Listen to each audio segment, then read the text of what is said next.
In the world of technology, many humans see artificial intelligence as the catch-all solution to social and technical problems. AI directs our financial markets, determines what content we get to see on the internet, and what music we hear on our favorite streaming stations. It even determines how much protection we will be allotted by our insurance companies, controlling the very real conditions of life and death. Even now, as we collaboratively wrote this paper, in Google Docs, an AI was suggesting the next words in the world of the introduction.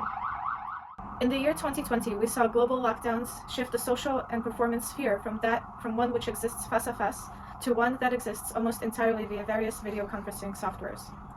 These environments radically change the nature of performance and collaboration, somewhat normalizing the glitch and everything that entails vis-à-vis the implications of glitch feminism, into what has become now the everyday technosphere. These digitized relationships are further commingled when we add the use of AIs to generate music as part of an online concert.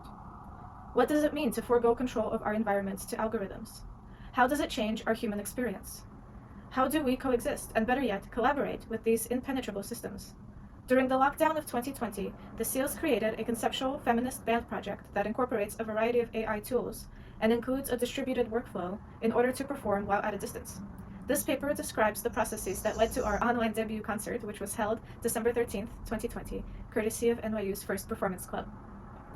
As a group of women, distributed geographically, we had been planning to collaborate online and then gather together in person for final rehearsal and performances during the pandemic, which we have yet to do. We decided that our performances would also take place over the network. Instead of fighting with latency and glitch, we decided to celebrate the unique system, scaling the type of music according to the network's distance radius. The following is a description of our technical and conceptual process, their precedents, implications, and rationale, and the conclusions we drew from the project. Related works. In our performance, we incorporate stochasticity through both simple material forms like dice and more abstract, complex forms like deep learning statistical models. Dice are significant to us in both the mathematical space and the historical mythological one. In his book, Games, Gods, and Gambling, The Origins and History of Probability and Statistical Ideas from the Earliest Times to the Newtonian Era, David Florence Nightingale, it's quite a name, presents a vision that is quite useful, linking games of chance, divination, and the invention of randomness and statistical science in a historical context. Importantly for us, it tells the story of the invention of dice, deep in religious ritual, unquote. At the same time, the creation of dice is linked to the evolution of statistical science. Quote, the transition from ocelot to die was accompanied by large numbers of imperfect dice. The idea of the perfect solid was newly created, the perfect platonic solid. It is likely, therefore, that the common citizen at the beginning of the Christian era had no realization of what was later called the stability of statistical ratios. End quote. Statistical stability was only studied in depth from roughly the 1700s and onwards. It was a major influence on the work of Andrei Markov, who invented Markov chains, a precursor to neural networks. Incidentally, it is around the time that Markov was active that dice games for the purpose of music composition became popular in Europe, though whether or not he was aware of the practice is unverifiable. Instead of numbers, our dice games are inscribed with symbols, including a four-leaf clover, skull, and horseshoe. In academia, most papers tend to be about the relative successes and failures of AI algorithms and neural networks. There is perhaps less of a history of AI-assisted art. The promise and dream of neural networks have inspired many artists who have made work with them as a medium, subject, or both. In the US, perhaps the most famous algorithmic artist working before 1960 was Sol LeWitt, a mainstay in creative coding syllabi. His artworks are sets of instructions for the creation of drawings or sculptures, and as such, he is still an artist producing new works today, despite having died in 2007. LeWitt didn't blindly follow all algorithms that he created. He specifically made them precise yet open-ended so that there would be more room for future interpretation of his works. With the increasing popularity of a tool comes critique. Significantly, there were debates on German television about AI-assisted art in the 1960s between Professor Max Spence, an early algorithmic artist who used computers to make his work, and Joseph Beuys, a mystical performance artist and art world favorite. Beuys argued that algorithmic art is devoid of emotional appeal and therefore cannot be abused for political oppression. As we have learned since then, algorithms surely can be used for political oppression. For example, when the city of New Orleans used predictive technology for the purposes of policing, with the expected racist results. In 2015, the technology reached a tipping point. The availability of space and computing power allowed artists to harness the immense computational power for creative means. Computers have composed music that sounds more Bach than Bach, written screenplays, and powered a video mirror, which reflects the world back in Cubist painting style, all due to the vastly improved computing power now available to us. Neural networks are referred to with softer terminology, using words like dreaming, used for Google's Deep Dream project. Authors use biology-inspired words like algorithmic pareidolia to explain deep dreams' hallucinogenic and psychedelic-like appearance. Artworks using generative adversarial networks, or GANs, also use biological terminology, implying a deep connection between human thinking and neural networks. Generative models have been used in a variety of ways for the creation of music. Algorithmic music composition existed in the time of the ancient Greeks, and continued through until the radical 1960s experiments of John Cage. Since the computerization of generative music, most models have been symbolic in the form of lists of generated notes, for example MIDI files or piano rolls. Very recently, there have been successes in generating raw audio directly by leveraging the expressiveness of deep neural networks. We used one such application, jukebox.ai, to generate the atmospheric tracks in our work. These systems have resulted in applications aimed to help people learn improvisation, created whole albums and YouTube channels with more content than a human would have time to listen to, such as the DataBots channel, and made creativity-augmenting DAW plugins, such as Google Magenta, which we used in the creation of our drumlines. Notably, this algorithm requires human engagement. That is, Google Magenta. The purity of fully AI-generated art gains us nothing except some conceptual grandstanding, perhaps. The human-in-the-loop paradigm, or integrated intelligence, is becoming more popular in the world of AI. As Professor Ji Wang says, the 3 rules of human-in-the-loop algorithm design are 1. Value human agency, 2. Granularity is a virtue, and 3. Interfaces should extend us. This is very important to remember as we move towards a world increasingly run and created by AIs. For our project, we decided to incorporate AIs into every aspect of our workflow, but reintroduced the human control by cutting and rearranging their output as needed. The general approach to design was shown to be more effective than the algorithm alone by a number of papers and presentations in the 2020 Joint Conference on AI, Music, and Creativity, this year in the stunning AI Music Generation Challenge 2020 panel. This general approach to design was shown to be more effective than the algorithm alone by a number of papers and presentations at the 2020 Joint Conference on AI, Music, Creativity this year. In the stunning AI Music Generation Challenge 2020 panel with Bob L.T. Strum, Chair, Jenny Kell Anderson, Judge and Fiddle, Kevin Glacken, Judge and Fiddle, Henrik Norbeck, Judge, Flute and Whistle, Paddy O'Connor, Judge and Accordion. The resulting conclusions all pointed to the idea that because ultimately humans have to enjoy this music for it to be successful, and because humans enjoy making music, the design paradigm of leaving human intelligence and aesthetic decision-making in the creative loop simply makes the most sense. Our concept: a political feminist noise and AI-inspired electronic sort of surf rock band composed of Meg Shadell, Sophie Yuditskaya, Susie Green, Sophia Sun, Ria Rajan, and the SEAL, the Synthetic Erudition Assist Lattice. The SEAL consists of all the AIs that assist us in creating usable content with which to mold and shape our music and visuals. We performed our first concert, the SEAL Holiday Special, on December 13th, 2020 via Zoom, hosted by NYU's First Performance Series. Drums. Margaret Shadell created initial short yet complex MIDI drum patterns in Ableton Live. Each song had 4 human-created distinct drum patterns, plus a fill, and each pattern had 4 to 8 human-created density variations within the same basic phrase. These patterns did not have any velocity changes. Every hit was initially set to 127. These MIDI sequences were then evolved using the Magenta Studio plugins. First, the Continue plugin extended the drum patterns to 32 bars. Shadell then chose the most aesthetically pleasing sections of the extensions and used the Drumify plugin to create companion patterns. Finally, the Groove plugin was used to create micro-timing and dynamic variation. The sample pack for each song consisted of a matrix of drum beats with different lengths and densities with complementary patterns. Susie Green then used the AI drum content as samples, cutting, chopping, warping, reversing, etc. to create the drum beats in the final songs. Bass guitar. Sun improvised the original bass riffs to the drum loops generated by Shadell with Google's Magenta. This was purely improvisational, and done with a certain sense of irony, since Sun is the only one of us currently working on a PhD in machine learning. For most of the songs, the bass lines were used as recorded, but for Dead End Whining, Susie Green created a chain of samplers using samples of Sun's bass. She called it the Sophie Sun bass bot, and was able to play very intricate lines by creating a chain of samplers using slices of the bass wave files. Green tweaked the various parameters like the attack, decay, EQ, rate, etc. of the isolated events so that she had a variety of licks to play across any note in any key. The practice of sampling has roots in musique concrète. Perhaps for the composition and arrangement of the songs in general, we can move towards an AI concrète in the future. Custom instruments. Yuditskaya constructed custom-made theremin for the band project. She chose the theremin as a nod to Lev Theremin. He spoke of pulling sounds out of the ether, his long history with the lecture concert as a genre, and the connection theremins have to telecommunications history all made this seem like a wonderful choice. Novel antennae construction is the main innovation in this mini theremin. The use of conductive paint to expand the shape of the antenna and the incorporation of the antenna structure into the entirety of the instrument structure allow for a novel relationship to the instrument to take place. Rather than playing the instrument with one hand changing its proximity to one antenna for volume and the other for pitch, we can have one or more hands change their proximity to the instrument for both. The result is perhaps more disjointed than pleasing, and does not improve on the current configuration of the theremin by any means, but it does open up novel iterations on form factor for the instrument that could lead to some very fruitful explorations in the future. The current iteration of the theremins used for this project used the Junior Theremin kit from MATLAB. The innovation lies with the form factor, antenna, and use of conductive paint to extend the antenna. The next iteration of the skull theremin will have a custom-made Arduino theremin brain. The instrument was created to create oral and visual consistency in the group's performance.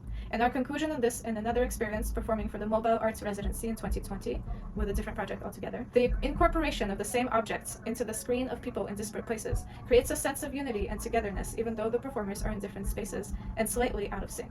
Lyrics. The first round of lyric generation was feeding the human-generated song titles into a fine-tuned OpenAI's GPT-2 model. GPT-2 is a large-scale transformer-based language model pre-trained on a large corpora scraped from the internet, and has provided state-of-the-art results for many text generation tasks, including chatbots and written patent claims.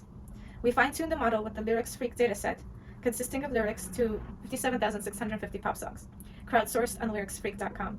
The model then generated 100-word stanzas which manifested lyrical properties such as short sentences, repetitive song structures, and relatively diverse poetic language, suitable for popular music. These lyrics were then provided to a variety of pre-trained GPT-3 chatbots through the Mars College Discord server. The chatbots are preconditioned on philosophy, literature, Discord conversations within the community, and lighthearted chit-chat, respectively. The band members interacted with the chatbots with the GPT-2 generated lyrics and collected their responses, which were further arranged by Yuditskaya and Green. These responses were significantly more free-formed and conversational compared to the GPT-2 texts, so we edited them in the fashion of removing lines that didn't fit with our music, adding a word here and there for poetic purposes and replacing syllables to further play with rhyming schemes. Green wrote the melodies using the rhythms of the drums and the bass lines to direct her songwriting. Atmospherics. Yuditskaya generated atmospherics backing tracks using OpenAI's Jukebox model. Jukebox is the first machine learning model to be able to generate high-fidelity audio directly from lyrical and stylistic prompts, leveraging state-of-the-art machine learning techniques such as variational autoencoder and the transformer architecture, which also powers the GPTs. The atmospherics are created by feeding the generated GPT-3 text output to Jukebox, steering with the style rock, and using the Beach Boys or the Cramps as seed bands. The generated tracks showcase very diverse musical expressions, featuring bombarding bass lines, drum breaks, distorted guitars, and illegible singing. Each atmospheric track was slowed down at least 900% in Ableton Live, and only segments without vocals were used in the finished project. Jukebox AI is an incredible engine for generating raw audio. Its paper highlighting its unique ability to synthesize human voice performances, although, ironically, that is the part that we removed from the output, opting to use the transitional moments between simulated band performance for our samples. The processed atmospherics were used in the summoning portions of the set, and in the song Vexation Complaints of our holiday concert. Samples of the atmospherics were used as transition from the tail of those above sections into doom scrolling and lockdown. Visuals. Rajan used live feeds found in the Internet of Sea Creatures and ocean beds to create our visual landscape and color fields, which he further processed through various layers of algorithmic manipulation. The live feeds came from the Monterey Bay Aquarium Moon Jellycam, the Monterey Bay Aquarium Live Jellycam, West Coast Sea Nettles from Explore.org, and the California Academy of Sciences Live Reef Lagoon Cam. Yuditskaya then used U2Net results along with the Emoji2 OpenCV library to simulate the object detection that the seals are described as having. In our version of Seal Vision, we use Emoji2 and U2Net to simulate the multifocal attention seals may give to moving objects, as well as the motion mask FS in VDMX. We opted not to use monochrome for the web installment of our performance, though it is generally agreed upon that seals see in monochrome, as the Zoom-only performance already limited available resolutions and frame rate to the viewer. Chance operations. We created the experience that transcended the academic context in which we are trained with a more punk aesthetic with a driving drum beat. The performance swerved between the avant-garde and Bond theme songs for a movie set in the ocean of the future. To increase our telepresence, we each had an identical golden rotten luck die that was rolled to determine performance techniques on the theremins, including short barks, tonal honks, grunts, growls, roars, moans, and pup contact calls. The use of the rotten luck die was a means of incorporating the history of algorithmic music, specifically the chance operations of John Cage, into our work. We firmly believe AI exists on the spectrum with chance operation and more simple algorithmic design. As mentioned in GPT-3, its nature, scope, limits, and consequences. Quote, any interpretation of GPT-3 as the beginning of the emergence of a general form of artificial intelligence is merely uninformed science fiction, end quote. Or at least that is true for the time being. Glitch. Our performance was a sonic, visual, and experimental net that captured aspects of our collective consciousness and subconsciousness of what it is like to live in 2020. Music making mediated by algorithms and network errors. Conversations interrupted in Zoom, visuals glitched by our devices. We were isolated yet connected, cyborg yet symbiotic, together making the noise of an elevated reality. As Legacy Russell implies in Glitch Feminism, quote, online does serve to explore man, to expand woman, to toy with power dynamics, exchanging with other faceless strangers, empowered via creating new selves, slipping in and out of digital skins, end quote. The mythological and the technological. This idea particularly appealed to us because according to the myths, Norwegian selkies, etymological cousins of the Russian rusalkas, are a type of mermaid, beautiful women who shed their seal skins by the side of the sea. Unfortunately, selkies can get trapped by a man if he steals and hides her skin, forcing her to be an animal bride. This is when the story of the rusalka comes as a bomb, most famously told by Dvorak, who ultimately perceives her human lover for an illusion, kills him, and takes her rightful place as the ruler of the underwater kingdom at the end of her tale. According to myths, rusalkas are killers, a glitch in the Occidental notion of mermaids, where the tendency of their tales is to have them tragically die and turn into disappearing sea foam. Bodies and minds turning into ethereal masses is at the core of so much AI art today. Legacy Russell writes, we can see an example of antibody in the fictional character and it girl, Michela Sousa, created by an LA-based company called Brood. With the aspiration of becoming a prototype of the world's most advanced AI, little Michela is described by the Brood team as a champion of so many vital causes, namely Black Lives Matter and the absolutely essential fight for LGBTQIA+ rights in this country. She is the future. And yet, little Michela has no body. Based on her Instagram posts, little Michela does appear to have a body. It is her face and identity that are composited onto her human model's existing frame, skin with the character. We project ourselves into the telecommunications nest, that is Zoom, mixing with our various audio setups and project ourselves into the group music creation process, along with AI models as our creative helpers. Intention becomes muddled, and the minds, as well as the bodies of the performers, are only partially there. By performing online and offloading a portion of our cognitive and creative process to the AIs, we are doing this work of shedding the corporeal form, and yet they become part of our image in cyberspace. The individual techniques we use are not novel. It is the combination of these techniques with a perspective/serving the goal of glitch feminism that makes it new research. We took charge of and augmented our identities through AI models and appropriated glitch from a corporate software, Zoom, to nullify the body problem.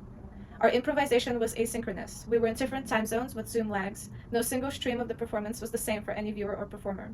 Beautifully isolated experiences in this interconnected world. We'll never know exactly what anybody experienced, each in her own COVID bubbles. Exploring the lags and discrepancies in telematic performance in the year 2020 can certainly be its own paper in the future. Conclusions. We find that the strength of this approach to be that editing is easier than creating, and that having an AI co-creator in any aspect of the music production workflow gave us something to build on and respond to rather than just starting from scratch. This was especially valuable as we wore into the lockdown due to COVID-19 during the making of this project, and we're spending a lot of time creating music alone. The synthetic erudition assist lattice proved to be of assistance and a lovely composing partner. Working with the SEAL conceptually unified our sound in giving the whole performance process a generative underlayer. They did not make our audio output stand out as an AI sound, but this was not our goal. We believe that in the future, AIs will become so sophisticated and ubiquitous that this workflow will not even be worth talking about. But for now, we believe that tracing our process adds to the communal knowledge repository. Our overreaching intent is to perform a workflow as a fun punk girl band that is fully immersed in cyberspace, thereby normalizing a new kind of music making that is deeply intermeshed with working with AIs. The project plays with the idea of setting up AIs as workflows for music generation, much like video processing application workflows are used in the world of professional video production. It investigates the human-in-the-loop paradigm in a practical setting, using it from the start to finish of a real-world band project. In the lineage of Lewitt's drawing instructions from which we continue to learn to this day, we hope our documentation of this AI-assisted human-in-the-loop music production workflow will lend inspiration for the AI-assisted art praxis of future performers. We certainly had a lot of fun using this process and found our audience to be very accepting of it. Whether that is because they are predisposed to academic/experimental music or because we already live in a world heavily mediated by machines remains to be seen. Acknowledgements. We would like to acknowledge and thank Lou Karachin for his feedback on the music as it was taking shape. Thank you.